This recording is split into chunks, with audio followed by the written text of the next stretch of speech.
Hello friends, कैसा आप सब लोग। तो फ्रेंड्स, आज की वीडियो में बात करेंगे आपके महत्वपूर्ण मनोवैज्ञानिकों के बारे में, जैसा आपका जीन पियाजे, कोलबर्ग, वाइगोत्स्की और नोम चोम्स्की।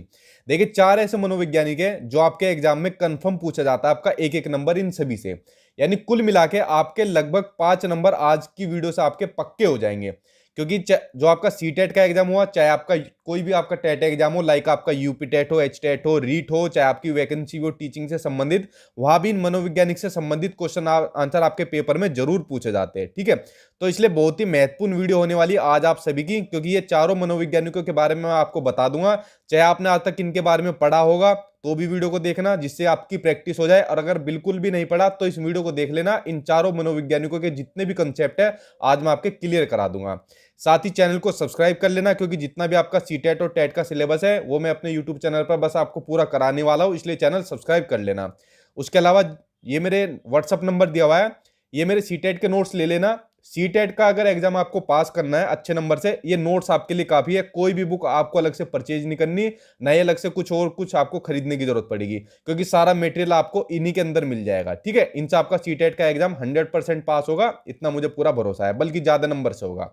तो चलिए बात कर लेते हैं इन चारों ही महत्वपूर्ण मनोवैज्ञानिकों के बारे में। एक एक चीज बहुत ही महत्वपूर्ण है, बहुत ही खास वीडियो आज आप सभी के लिए।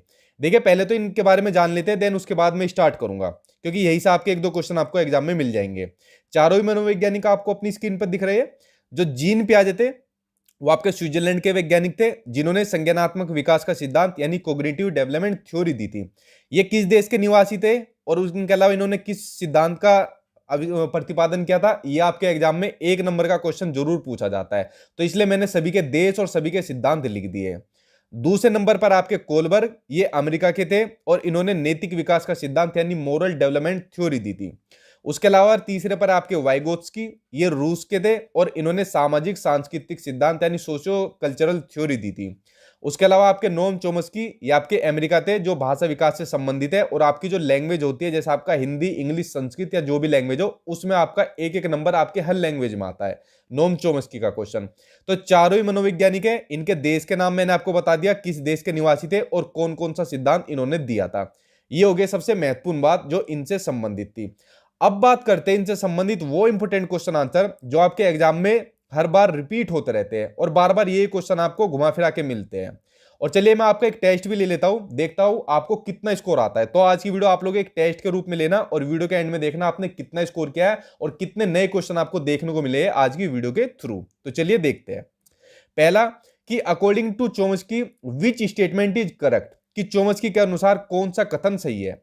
देखिए, जहां भी चोम्स्की आपको मिल जाएंगे, इन्होंने कहा था कि बच्चों में भाषा सीखने की जन्मजात क्षमता होती है। ठीक है, यानी इननेट एबिलिटी होती है, बाय बर्थ एबिलिटी होती है बच्चे में भाषा सीखने की। जैसे मैं हुआ, चाहे आप लोग हुए, जब हम छोटे से थे तो अपने आप ही भाषा सीख गए थे ना। अपने परिवार में जो हमारे भाषा बोली जाती है उसको हम इमिटेशन करके, अनुकरण करके भाषा सीख गए। वही बात बोलते हैं नोम चोम्स्की कि बच्चे में भाषा सीखने की जन्मजात क्षमता होती है। दूसरे इसके अंदर महत्वपूर्ण चीज है, इन्होंने कहा कि बच्चे के अंदर एक डिवाइस होता है, इसका नाम है आपका एलएडी। कभी कभी इसकी फुल फॉर्म पूछ ली जाती है, इसका नाम है आपका लैंग्वेज एक्विजिशन डिवाइस, कि बच्चे के दिमाग में डिवाइस होता है, इसकी हेल्प से बच्चा किसी भी भाषा को सीख लेता है। ये नोम चोम्स्की के बारे में जरूरी बातें हुई जो आपके एग्जाम में पूछी जाती है। अगला क्वेश्चन देखते हैं। अगला क्वेश्चन आपको दिया हुआ है, देखिए इसके ऊपर तो वेरी वेरी इंपोर्टेंट लगा लेना, यहां से एक नंबर आपका पक्का आएगा। ठीक है, देखिए, पियाजे के अनुसार निम्नलिखित में से कौन सी अवस्था में बच्चा अमूर्त संकल्पनाओं यानी जो एब्स्ट्रैक्ट आपकी कंसेप्ट होते हैं उनके विषय में तार्किक चिंतन करना स्टार्ट कर देता है, यानी कि लॉजिकल थिंकिंग स्टार्ट करना कर देता है। देखिए, जीन पियाजे का मैंने आपको बता दिया, संज्ञानात्मक विकास का सिद्धांत दिया था, इसमें इन्होंने विकास की 4 अवस्थाएं बताई थी। पहले नंबर पर थी आपकी सेंसरी मोटर स्टेज, जो कि होती है आपकी जन्म से लेकर 2 साल तक की। दूसरे नंबर पर होती है आपकी प्री ऑपरेशनल स्टेज, ये जो कि होती है आपकी 2 साल से लेकर 7 साल तक की। तीसरी होती है आपकी कॉन्क्रीट ऑपरेशनल स्टेज, जो कि होती है आपकी 7 साल से लेकर 11 साल। और लास्ट में होती है आपकी फॉर्मल ऑपरेशनल स्टेज, जो कि 11 साल से प्लस की होती है, 11 से 15 साल तक की भी कहीं कहीं दिया हुआ है। तो 4 स्टेज हो गई। इनके जो ईयर दिए हुए ये भी आपको पूछा जाता है और इन अवस्थाओं के नाम भी आपके एग्जाम में पूछे जाते हैं। ये तो बात हो गई इन अवस्थाओं की। ठीक है, अब क्वेश्चन ये पूछा हुआ है कि बच्चा अमूर्त संकल्पनाओं, मूर्त चीजें होती है जिनको देख सकते हैं, पकड़ सकते हैं, छू सकते हैं, लेकिन अमूर्त वो हो सकते हैं जो सेम इसका अपोजिट होता है। तो उसके बारे में तार्किक चिंतन जो स्टार्ट करता है वो बच्चा स्टार्ट करता है फॉर्मल ऑपरेशनल स्टेज में, यानी औपचारिक संक्रियात्मक अवस्था जो 11 साल से प्लस की होती है। ठीक है, आंसर सेकंड हो जाएगा। बहुत ही महत्वपूर्ण क्वेश्चन है, वेरी वेरी इंपोर्टेंट लगा लेना, 1 नंबर का इससे रिगार्डिंग जरूर आपके एग्जाम में जरूर पूछा जाएगा। ठीक है, और क्वेश्चन कोई भी मत छोड़ना, सारे महत्वपूर्ण मैंने छाट के लिया आप लोगों के लिए क्वेश्चन। अगला क्वेश्चन आपको दिया हुआ है, लॉरेंस कोलबर्ग के सिद्धांत में कौन सा स्तर नैतिकता को, ठीक है, यानी मोरालिटी की अनुपस्थिति को, यानी एब्सेंस को सही अर्थ में सूचित करता है। देखिए, लॉरेंस कोलबर्ग ने नैतिक विकास का सिद्धांत दिया था, मैंने आपको ऊपर बता दिया था, और इस सिद्धांत में इन्होंने कितनी स्टेज बताई थी, इसमें इन्होंने स्टेज बताई थी 3। जीन पियाजे ने 4 स्टेज बताई थी, इन्होंने 3 स्टेज बताई थी। इनकी भी 3 स्टेज की 2-2 स्टेज थी। ठीक है, लेकिन आप लोग 3 याद करिए। तो 3 स्टेज में चाहे तो आप इसको लिख सकते हो। पहली स्टेज थी आपकी प्री कन्वेंशनल स्टेज, मैं शॉर्ट में लिख देता हूं ताकि आपको चीजें याद हो जाए। प्री कन्वेंशनल स्टेज ये होती है आपकी पहली स्टेज, जो कि होती है आपकी 4 साल से लेके 10 साल तक की। दूसरी होती है आपकी कन्वेंशनल स्टेज। ठीक है, ये होती है आपकी कन्वेंशनल स्टेज, और बहुत ही महत्वपूर्ण चीज है जो मैं अभी आपको बता रहा हूं, आपके पेपर में यही से पूछा जाता है क्वेश्चन। ठीक है, ये होती है आपकी 10 साल से लेके 13 साल तक की। और तीसरी होती है आपकी पोस्ट कन्वेंशनल स्टेज, ये होती है आपकी तीसरी अवस्था, पोस्ट कन्वेंशनल स्टेज, जो कि आपकी 13 साल से प्लस की होती है। अब इसमें बात कर रहा है कि कौन सा स्तर यानी कौन सी स्टेज नैतिकता की अनुपस्थिति को सही अर्थ में सूचित करता है, यानी किस स्टेज में अनुपस्थिति रहती है नैतिकता की। देखिए, जो आंसर है इसका सही हुआ आंसर पहला, स्तर 1। देखो, 4 साल से स्टेज आपकी शुरू हो रही है, इसका मतलब जन्म से लेके 4 साल तक के बच्चे के अंदर आपके नैतिकता होती नहीं है। बच्चों को पता ही नहीं है नैतिकता होती क्या है। बच्चा देखना अपने मम्मी को भी मारता है, पापा को भी मारता है, घर में जो दादा है उसको भी मारना शुरू कर देता है, उसे पता थोड़ी है कि बड़ों को मारना चाहिए। तो नैतिकता आपके 4 साल तक के बच्चे में नहीं होती, तो आपका लेवल 1 हो जाएगा, स्तर पहला से हो जाएगा। और इन 3 स्टेज को मैंने आपको बताई दिया है, ये आपकी तीनों स्टेज दी हुई है। ठीक है, चलिए अब देखिए, इनके ऊपर मैंने डिटेल में भी वीडियो बनाई हुई है, आप लोग चाहे तो डिटेल में देख सकते हो, लेकिन आज की वीडियो भी उतनी महत्वपूर्ण है जितनी वो वीडियो डिटेल में डाली हुई है। अगला क्वेश्चन आपका, लेव वाइगोत्स्की के अनुसार संज्ञानात्मक विकास का मूल कारण क्या है। ठीक है, देखिए मैंने आपको क्या कहा था, वाइगोत्स्की आगे जहां भी वाइगोत्स्की आपको दिखेंगे उस ऑप्शन में आपको समाज या फिर आपका सोशल वो जरूर देखने को मिलेगा। क्यों? क्योंकि इन्होंने कहा था कि बच्चा अपने समाज से, अपने सोसाइटी से इंटरेक्ट करके सीखता है। समाज के अंदर कौन कौन सी चीजें आती है, हमारा घर आ जाता है, घर के मेंबर आ गए, हमारा स्कूल आ गया, पास पड़ोस आ गया, रिश्तेदार आ गए। तो जितनी भी चीजें हमारे समाज के अंदर होती है, इनसे हम इंटरेक्ट करके ही तो सीखे। तो यही बात कही थी लेव वाइगोत्स्की ने अपने सामाजिक सांस्कृतिक सिद्धांत में। ठीक है, कि बच्चा इंटरेक्ट करके सीखता है समाज से, और जहां पर भी वाइगोत्स्की का नाम आएगा वहां पर आपको समाज दिखे, देखते आंसर कर देना, सही हो जाएगा आपका। चलिए अब देखते हैं आपका अगला क्वेश्चन। अगला क्वेश्चन आपको दिया हुआ है कि पियाजे के संज्ञानात्मक विकास के चरणों के अनुसार इंद्रिय गामक अवस्था या संवेदी प्रेरक अवस्था या फिर आपकी सेंसरी मोटर स्टेज, जो कि मैंने आपको बताई थी, जो कि होती है आपकी जन्म से लेके 2 साल तक की, वो किसके साथ संबंधित है वो आपको बतानी है। देखिए, 2 साल तक का बच्चा क्या क्या चीजें करता है, देखिए वह संबंधित है आपकी आंसर सेकंड, अनुकरण यानी इमिटेशन। इसका मतलब होता है कॉपी करना यानी नकल करना। जैसे जब हम छोटे थे तो अपने घर वालों की कॉपी करके हम लोग अपनी भाषा सीख गए। जैसे नोम चोम्स्की ने कहा था कि भाषा सीखने की जन्मजात क्षमता होती है, तो यही होता है आपका अनुकरण यानी कॉपी करना। तो 2 साल तक का बच्चा चीजें सिर्फ कॉपी करता है, नकल करता है, बाकी अपनी तरफ से कुछ नहीं करता। उसके अलावा दूसरी चीज स्मृति, मेमोरी भी संबंधित होती है। मानसिक निरूपण, मेंटल रिप्रेजेंटेशन, ये भी 2 साल तक के बच्चों के साथ जुड़ा होता है, जहां पर क्या होता है किसी भी एक टॉपिक को दूसरे चीजों से रिलेट करके बताते हैं। जैसे मैंने आपको बताया एग्जांपल कि टीचर ने बच्चों से पूछा कि बताओ जल कितने टाइप का होता है, तो बच्चा क्या काम कहेगा, मैडम जल कितने टाइप का थोड़ी होता है, जल तो जल ही होता है, इसको हम पीते नहीं। फिर टीचर कहेगी कि जल को वर्षा जल भी कहते हैं, भूमिगत जल कहते हैं, समुद्री जल कहते हैं, यानी एक चीज को रिलेट कर दिया दूसरी चीजों के साथ। ठीक है, ये होता है आपका मानसिक निरूपण। तो आंसर आप समझ गए इसका कि अनुकरण, स्मृति और मानसिक निरूपण सेकंड से हो जाएगा सेंसरी मोटर स्टेज में। और देखिए, छोटे सा जो बच्चा होता है वो इमिटेट करके चीजें सीखता है, यानी अनुकरण करके सीखता है। आगे देखते हैं, अगला क्वेश्चन आपको दिया हुआ है, वाइगोत्स्की के अनुसार जब एक वयस्क बच्चे के निष्पादन के वर्तमान स्तर को सहयोग द्वारा विस्तारित किया जाता है तो इसे क्या कहते हैं। इस क्वेश्चन के ऊपर ही वेरी वेरी इंपोर्टेंट लिख लेना, 1 नंबर का आपके एग्जाम में कंफर्म यहां से पूछा जाएगा। देखिए, इसको ध्यान से समझना, जहां पर भी आपको वाइगोत्स्की आएगा, समाज सांस्कृतिक तो आपको देखने को ही मिलेगा, समाज, उसके अलावा ये 2 टर्म आपको जरूर देखने को मिलेगी, स्कैफोल्डिंग और आपका जोन ऑफ प्रोक्सिमल डेवलपमेंट। ठीक है, समीपस्थ विकास का क्षेत्र, या इसको जेडपीडी बोल देते हैं। अब इन दोनों को ध्यान से समझना, मैं आपको बताता हूं। इसमें आपका पहली चीज है स्कैफोल्डिंग।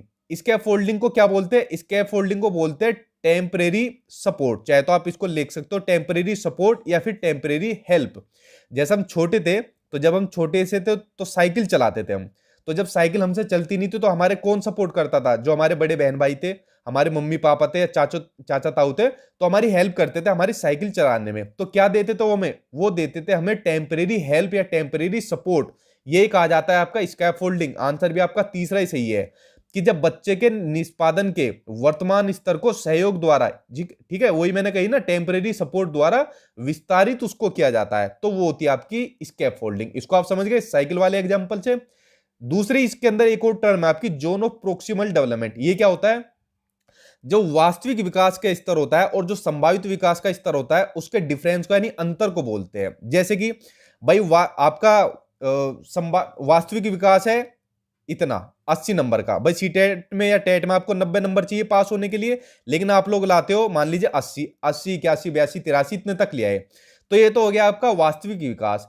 संभावित कितना है? मैं आपसे एक बात कहता हूं कि अगर आप लोग मेरी वीडियो सभी तरीके से अच्छी तरीके से देख लोगे, चैनल के साथ जुड़े रहोगे या नोट्स को ले लोगे, तो संभावित विकास मान के चलिए 120 प्लस का आप लोग इजीली स्कोर ला सकते हो। ठीक है, तो ये हो गया आपका संभावित विकास, ये हो गया आपका वास्तविक विकास। इसके बीच का जो अंतर है यानी डिफरेंस है, वो होता है आपका ZPD, zone of proximal development. Answer इसमें दूसरा सही हो जाएगा। ठीक है, ये आप समझ गए जेडपीडी के बारे में और स्कैफोल्डिंग के बारे में, दोनों ही महत्वपूर्ण टर्म है। और इसका आंसर मैंने आपको बता ही दिया, स्कैफोल्डिंग होता है। चलिए अब चलते हैं अगले क्वेश्चन पे, और देखिए चैनल से जुड़े रहना, सीटेट नहीं आगे के एग्जाम भी मैं आपको पास करा दूंगा, बस पढ़ते रहना आप लोग, और जितनी चीजें बताता हूं बोलता हूं उनको कर लेना। और जो लोग नए आए वो चैनल को जरूर सब्सक्राइब कर लेना, क्योंकि इन एग्जाम के पास होने के बाद जो आगे वैकेंसी निकलेगी उसके लिए भी मैं आपकी तैयारी कराऊंगा, ताकि आप लोगों को एक गवर्नमेंट जॉब मिल सके। बेसिकली लड़ाई उसी चीज के लिए है। अगला क्वेश्चन है, चोम्स्की के गहरी संरचनाओं यानी जो डीप स्ट्रक्चर है उसके संदर्भ का क्या अर्थ है?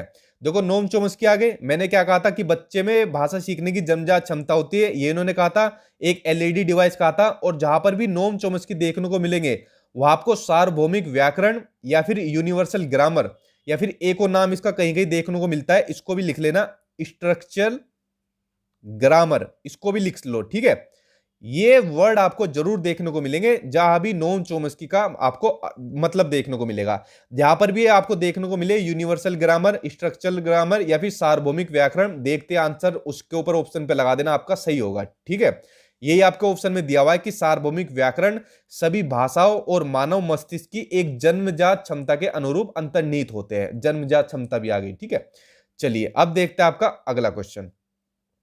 अगला क्वेश्चन आपको दिया हुआ है, देखो इस क्वेश्चन को ध्यान से पढ़ना, बहुत ही महत्वपूर्ण है। इसमें आपकी एक स्टोरी भी आ रही है जो कि आपकी कोलबर्ग से संबंधित है, कि एक बच्चा तर्क प्रस्तुत करता है कि हिंज को दवाई की चोरी नहीं करनी चाहिए थी। वह दवाई जो उसकी पत्नी की जान बचाने के लिए जरूरी थी। हिंज ने चोरी कर ली थी ना, उसकी पत्नी की तबीयत खराब थी, तो जिसने दवाई बनाई थी वो दे नहीं रहा था कि भाई मैंने आविष्कार किया था, मैं क्यों तुमको दूं, मैं तो उसको ज्यादा रेट पर दूंगा, तुम्हें फ्री में दे देगी तो मेरा तो नुकसान हो जाएगा। ठीक है, तो ये उसमें ये पूछा है कि क्योंकि यदि वो ऐसा करता है तो उसे पकड़ा जाएगा और जेल भेज दिया जाएगा। यहां पर हिंज ये सोच रहा है। ठीक है, तो कोलबर्ग के अनुसार बच्चा नैतिक समझ की किस अवस्था के अंतर्गत आता है?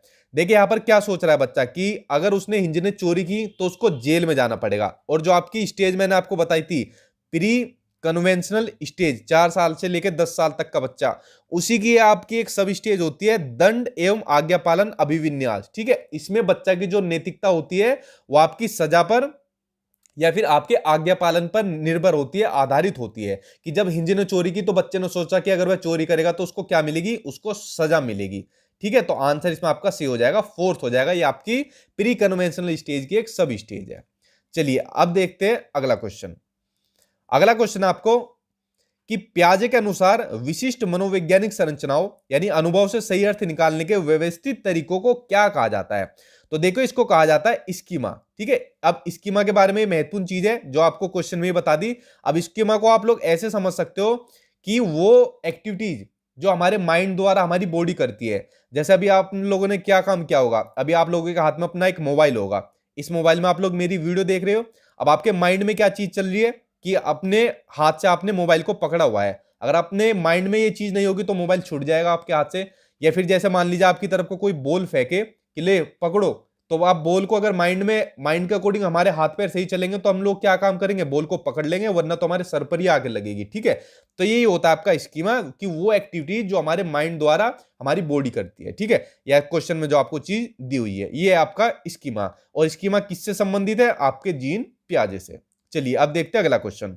और देखिए अगर आपके जितने भी क्वेश्चन गलत हो रहे हैं, हो सके तो रजिस्टर के अंदर नोट डाउन कर लेना, क्योंकि सभी महत्वपूर्ण क्वेश्चन है और यही से आपके एग्जाम में देखने को मिलेंगे। अगला क्वेश्चन है कि according to Kohlberg are teacher can install moral values in children by, कि कोलबर्ग के अनुसार शिक्षक बच्चों में नैतिक मूल्यों का विकास कैसे कर सकता है। देखिए अगर बच्चे के अंदर नैतिक मूल्यों का विकास करना है कि हम क्या क्या चीजें सही है, क्या चीजें उचित है एक अच्छे समाज के लिए, एक अच्छा नागरिक बनने के लिए, तो सबसे बढ़िया काम होता है कि नैतिक मुद्दों पर जो आधारित चर्चाएं होती है, जो डिस्कशन होता है नैतिक मुद्दों पर, उसमें उनको इन्वॉल्व कर दो, उनमें शामिल कर दो। सबसे बढ़िया, सबसे मोस्ट अप्रोप्रिएट आंसर आपका यही होगा। ठीक है, आंसर 4 सही हो जाएगा। अगला क्वेश्चन देखते हैं। अगला क्वेश्चन आपका कि वाइगोत्स्की के सिद्धांत में विकास के निम्नलिखित में से कौन से पहलू की उपेक्षा की जाती है, किसको नेग्लेक्ट किया जाता है। देखिए वाइगोत्स्की आ गए, तो मैंने कहा था जहां भी वाइगोत्स्की आएगा वहां पर आपको समाज जरूर देखने को मिलेगा, समाज के साथ साथ आपको संस्कृति भी देखने को मिल रही है, क्योंकि इन्होंने सामाजिक सांस्कृतिक सिद्धांत दिया था। उसके अलावा आपकी भाषा भी आपकी क्या होती है, समाज के अंदर होती है, भाषा समाज के अंदर ही सीखी जाती है, लेकिन बायोलॉजिकल आपका नहीं होगा, यानी जैविक आपका वाइगोत्स्की से संबंधित नहीं है। तो आंसर इसमें आपका जो सही हो जाएगा जैविक यानी बायोलॉजिकल सही हो जाएगा। ये तीनों ही चीज आपके वाइगोत्स्की से जुड़ी हुई है। ठीक है, इन तीनों को भी देख लेना। चलिए अब देखते हैं अगले क्वेश्चन पर, और सभी महत्वपूर्ण क्वेश्चन है आपके, सीधे सीटेट यूपीटेट नहीं, आपकी टीचिंग वैकेंसी में भी यही से क्वेश्चन पूछे गए हैं, इसलिए इतने इंपॉर्टेंट क्वेश्चन है आप लोगों के लिए। अगला क्वेश्चन आपका कि अकॉर्डिंग टू पियाजे, यानी पियाजे के अनुसार बच्चों का चिंतन वयस्कों से यानी जो बड़े होते हैं डैश में भिन्न होता है बजाय डैश के। देखिए पियाजे यहां पर बोलते हैं कि जो बच्चों का चिंतन होता है यानी जो बच्चा चीजें सोचता है, जो बड़े होते हैं तो उनमें भाई प्रकार में भिन्न होता है। जो बड़े होते हैं जैसे हम लोग हुए वो अलग टाइप से सोचते हैं, छोटा बच्चा वो अलग टाइप से सोचेगा। ठीक है, उसके अलावा मात्रा में नहीं होता, ये आपके सिर्फ प्रकार में भिन्न होता है बजाय मात्रा के। मात्रा का फर्क थोड़ी है कि किसकी क्वांटिटी कितनी है, क्वांटिटी के बेस पर पता थोड़ी चलेगा। तो मात्रा में नहीं होता, प्रकार में भिन्न होता है। बड़ों का चिंतन थोड़ा ज्यादा होता है, बच्चों का कम होता है, दोनों के सोचने की जो एबिलिटी है वो भी अलग अलग होती है। ठीक है, आंसर तीसरा सही हो जाएगा। अगला क्वेश्चन देखते हैं। अगला क्वेश्चन आपका कि डैश के विचार से बच्चे सक्रिय ज्ञान निर्माता तथा नन्हे वैज्ञानिक है, जो संसार के बारे में अपने सिद्धांतों की रचना करते हैं। ये आपके किसने कहा था, तो देखिए ये कहा था आपके जीन पियाजे ने। ये कई बार क्वेश्चन आपका रिपीट हुआ है आपके कई एग्जाम में। ठीक है, तो जीन पियाजे के विचार थे, इन्होंने कहा था, जो आपको स्टेटमेंट दी हुई है, आपको सिर्फ एज इट इज याद करनी है। चलिए अब देखते हैं अगला क्वेश्चन। अगला क्वेश्चन आपको दिया हुआ है कि कोलबर्ग के सिद्धांत के पूर्व परंपरागत स्तर के अनुसार, यानी यहां पर कौन सी स्टेज आ गई, प्री कन्वेंशनल लेवल आ गया, पहली स्टेज आ गई। कोई नैतिक निर्णय लेते समय एक व्यक्ति निम्नलिखित में से किस तरफ प्रवृत्त होगा, यानी मोरल डिसीजन लेना है एक व्यक्ति को, तो वो बताना है किस तरफ प्रवृत्त होगा। तो देखिए वो होगा आपका अंतर्निहित संभावित दंड में। आंसर आपका 4 से हो जाएगा कि अगर चोरी की तो उसको सजा मिलेगी, जो हिंज वाली स्टोरी में कहा गया है। आगे देखते हैं आपका अगला क्वेश्चन। अगला क्वेश्चन आपका कि जो बच्चे खुद से मौखिक संवाद करते हैं, संवाद मतलब आपस में बातचीत करना, डायलॉग करना आपस में, उनको लेव वाइगोत्स्की क्या कहते हैं। तो देखिए वैसे तो ऐसे बच्चों को कुछ लोग बोलते हैं कि ये तो पागल है, अपने आप ही बात करता है, नहीं, ऐसे बच्चों को लेव वाइगोत्स्की कहते हैं कि ये क्या है, उनकी प्राइवेट स्पीच है, यानी व्यक्तिगत वार्ता है। बच्चा जब खुद से बात करता है, कोई भी बात करे बच्चा खुद से, तो उसकी प्राइवेट स्पीच है, व्यक्तिगत वार्ता है, तो ऐसा बोलते हैं लेव वाइगोत्स्की। आंसर तीसरा से हो जाएगा। ऐसे बच्चों को व्यक्तिगत वार्ता से संबंधित करके जोड़ते हैं।